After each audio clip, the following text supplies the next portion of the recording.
Hello, shalom, shalom, bien-aimés du Seigneur. Béni soit le nom de l'Éternel, lui qui rend toutes choses possibles. Amen. Bien-aimé, je voudrais t'inviter ce matin à ensemble lire ce passage de la Bible.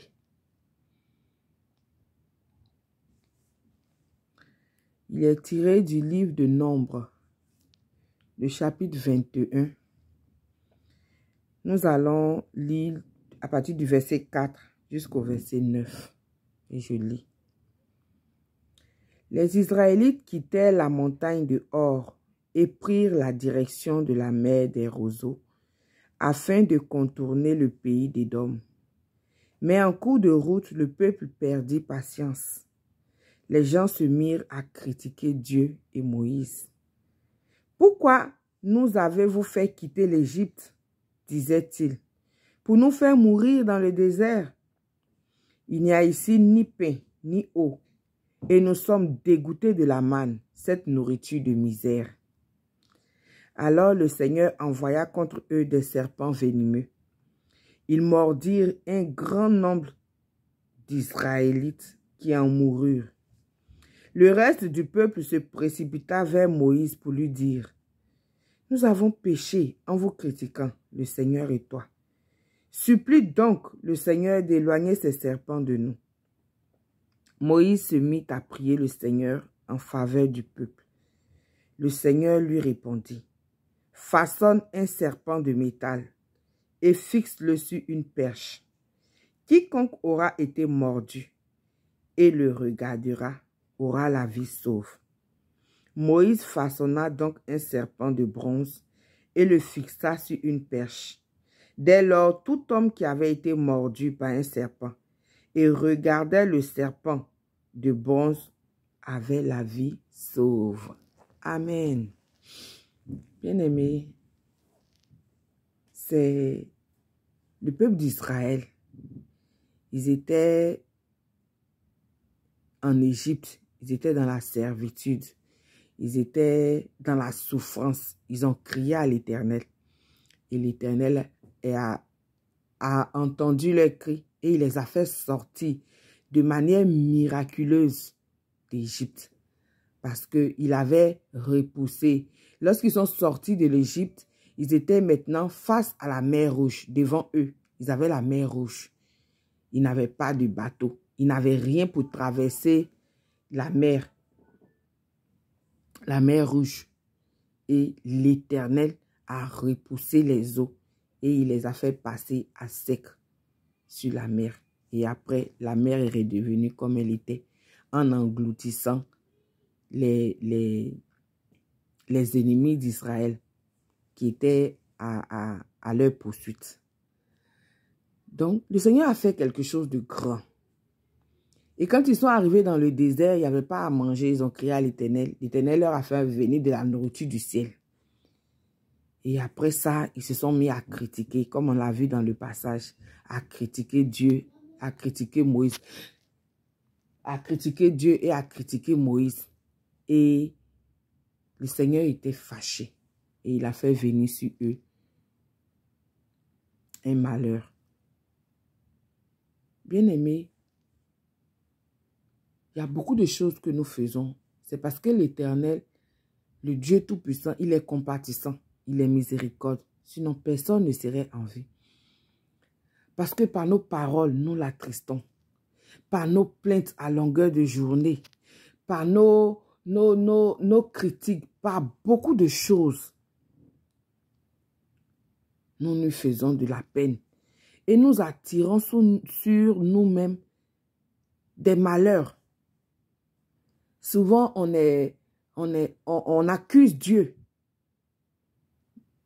en oubliant ce que nous-mêmes aussi nous avons fait. Les péchés que nous commettons, les choses que nous faisons, nous oublions que cela peut nous porter préjudice. Et Le peuple d'Israël, ici, ils ont commencé à se lamenter. Et le Seigneur a fait venir le malheur. Ils ont été, il a envoyé des serpents qui les ont mordus. Mais comme il est compatissant, il est miséricordieux, il est amour, sa colère ne dure pas toujours. C'est son amour pour nous qui dure, qui est éternel. Mais sa colère ne dure pas toujours.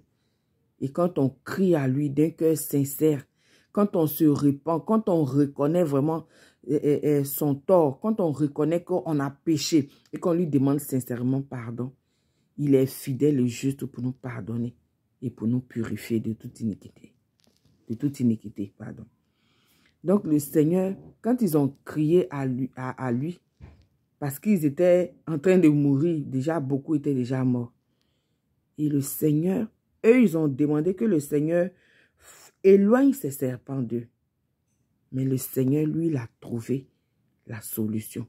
Il a dit à Moïse d'élever, de mettre un serpent, de faire un serpent en fer et de mettre ce serpent-là sur une perche, c'est-à-dire sur quelque chose qui est en hauteur. Et ce qui est le verset vraiment qui doit nous interpeller. Il a dit, dès lors, tout homme qui avait été mordu par un serpent et regardait le serpent de bronze avait la vie sauve. Le fait de regarder,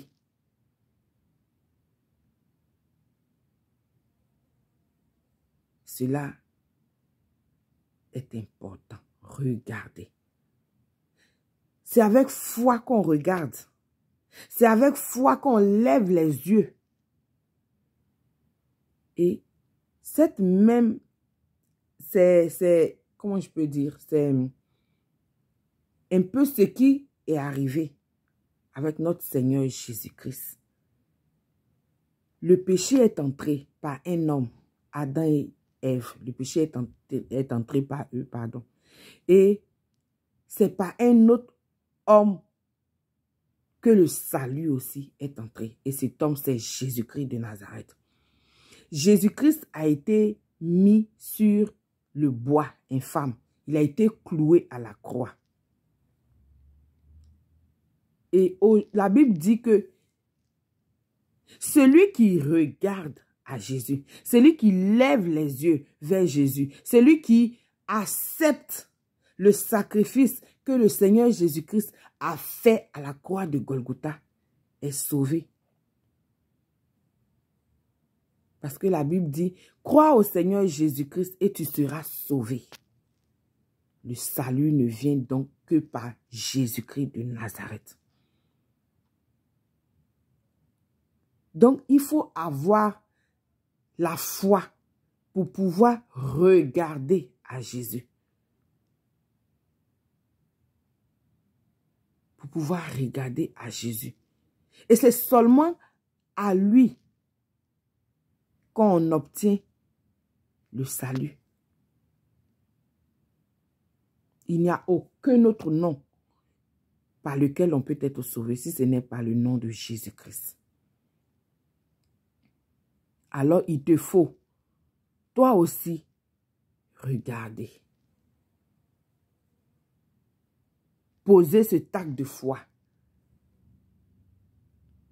Regarder à Jésus. Tu as aussi péché. Tu as aussi, comme le peuple d'Israël, murmuré. Tu t'es plaint. Il y a eu des choses que tu as faites. Il y a eu des actions que tu as posées. Et toi aussi, tu es un pécheur. Nous sommes tous des pécheurs. Mais en regardant à Jésus,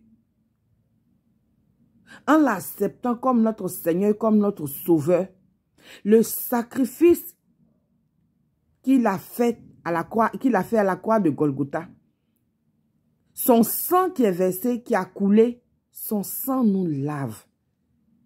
Son sang nous lave. De sorte que nous ne sommes plus condamnés.